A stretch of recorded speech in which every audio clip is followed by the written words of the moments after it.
Você provavelmente já ouviu falar sobre RPG. É a sigla para Role Playing Game, ou seja, jogo de interpretação. Esse tipo de jogo influenciou e influencia muito a nossa cultura e surgiu muito antes de eu e você nascer. Lá no passado, ele surgiu primeiramente com Dungeons and Dragons, que foi criado por um grupo de amigos fanáticos em fantasia e baseado em alguns jogos de guerra e também nas obras do Tolkien, como Hobbit e a trilogia do Senhor dos Anéis, que você provavelmente já ouviu falar. No começo, as regras de Dungeons and Dragons eram bem confusas e eram bem reduzidas, assim, mas com o tempo elas foram se aprimorando e virando livros gigantes com várias regras e muito espaço para você desenvolver e criar personagens e histórias e afins. E você deve imaginar que isso não demorou muito para virar uma grande febre, né? No mundo inteiro, mas principalmente nos Estados Unidos. Com toda essa febre também veio uma grande repressão por parte da igreja, que alegava que era satanista e essas coisas. E se você assistiu Stranger Things, você provavelmente sabe do que é que eu tô falando. Mas não foi isso que parou o crescimento gigantesco de Dungeons and Dragons. O universo imaginário e fantasioso, com heróis, ladrões, masmorras, dragões, elfos, acabou virando uma grande febre e fez um impacto crucial para desenvolver a cultura que a gente tem hoje. E toda essa introdução é só para te explicar o quão grande estavam as expectativas para essa nova adaptação dos livros para o cinema. Aliás, já houveram outras adaptações da obra para os cinemas que, infelizmente, não foram tão boas nem tão fiéis e não aplacaram tanto. Outra referência que fez bastante sucesso aqui entre a gente, brasileiros, e acho que até lá fora também, foi Caverna do Dragão, que é completamente baseado, assim, nas histórias de Dungeons and Dragons. Mas, cara,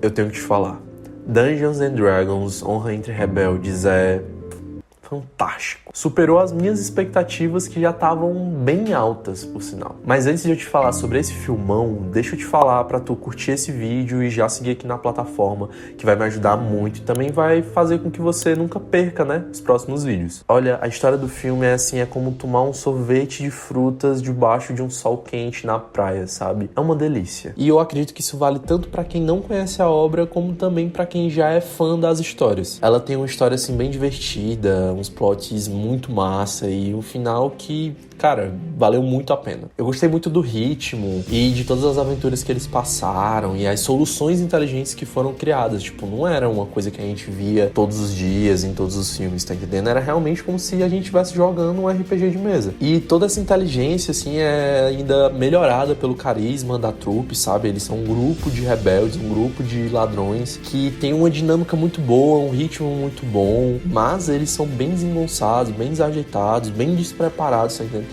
Isso que faz toda a parte cômica, que é, assim, muito legal. Aí já pegando o gancho aí, né, na trupe, no grupo, eu tenho que falar que, cara, os personagens, eles foram muito bem desenvolvidos, eles tiveram arcos muito bons, assim, alguns, outros nem tanto, mas na maioria foi muito bom. Todos tiveram, assim, mudanças internas e uma redenção, ou com eles mesmos, ou com a família, ou com os poderes, ou com tudo isso junto. E isso, né, faz muito sentido com a proposta da obra. Mas aí, falando um pouco mais sobre os personagens, né, o Simon, que é interpretado por um dos caras que fez um dos meus filmes favoritos, que é o The Voyeurs, ele foi apresentado muito mais tarde na obra, mas teve talvez um papel mais fundamental dentro dela. Ele com certeza teve a maior evolução e a maior dinâmica interna, assim, sabe? O Ed, né, que é o arpista lá, o protagonista, que a profissão dele é ser um bardo e tudo mais, e que ele não tem tantos poderes assim, eu esperava ter visto um desenrolar maior, assim, sabe? Os poderes dele ganhando alguma coisa, dele tendo mais um papel maior nas batalhas, embora sabendo que esse não seja muito bem o papel dele, mas eu acho que isso me broxou um pouco. Diferente, né, do Simon, que eu acabei de falar, que ele teve a maior desenvoltura lá dentro. Mas daí, pra mim, vem com certeza o maior ponto fraco. O cara que eu fiquei o tempo todo me perguntando o que é que ele tava fazendo ali, o Zank. Aliás, pra ti que assistiu, eu te pergunto, o que é que ele tava fazendo ali? Era realmente só um personagem que ia levar o grupo de um lugar pro outro?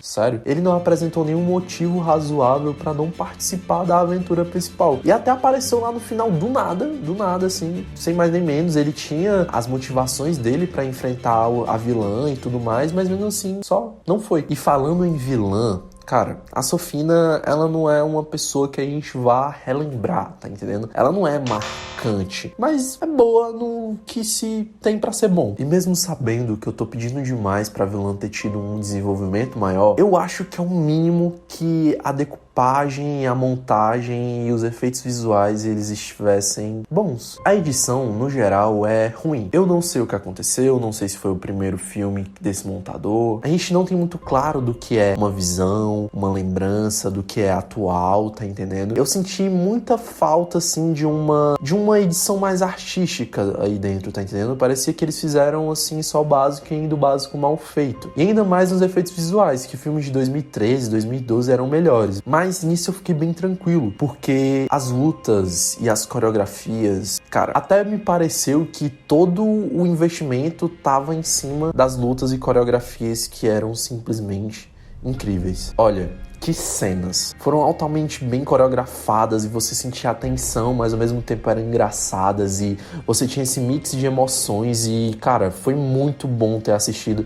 E principalmente daquela atriz, né, que eu não sei o nome, mas que ela fez o Velozes e Furiosos. Essas lutas e essas coreografias foram extremamente bem sincronizadas, foram extremamente bem coreografadas. Foi muito bom ter assistido aquelas lutas. Muito melhores e muito mais bem feitas do que muitos filmes que a gente vê hoje em dia e perdeu pra poucos. Tipo The Witcher, sabe? E cara, que cenas. Foram altamente bem coreografadas e muito bem feitas. Parecia assim que era um mix de emoções, porque eram ao mesmo tempo tensas, mais engraçadas, mas a gente sentia os impactos, a gente sentia o cenário sendo utilizado. Não era como se as coisas estivessem ali à toa, tá entendendo? E isso é muito bom de ser visto. Foram poucos os filmes que eu vi com uma produção tão boa em relação à coreografia de lutas, como foi nesse daqui. Assim, eu imergi muito nesse momento. E pra finalizar, final altamente satisfatório e nada family friendly, que entregou assim, deu gosto de ter assistido, que deu gosto de ter visto o final e que, sabe, você deu aquele sentimento de dever cumprido. Infelizmente, o filme foi um fiasco de bilheteria e eu imagino que tenha sido simplesmente por falta de marketing, né, que a gente sabe que é basicamente o que gira o mercado. Mas se você gostou do que eu falei aqui sobre ele, eu realmente espero que você procure assistir e que você comente aqui nos comentários ou então aqui do lado o que você achou. Te vejo na próxima. Valeu!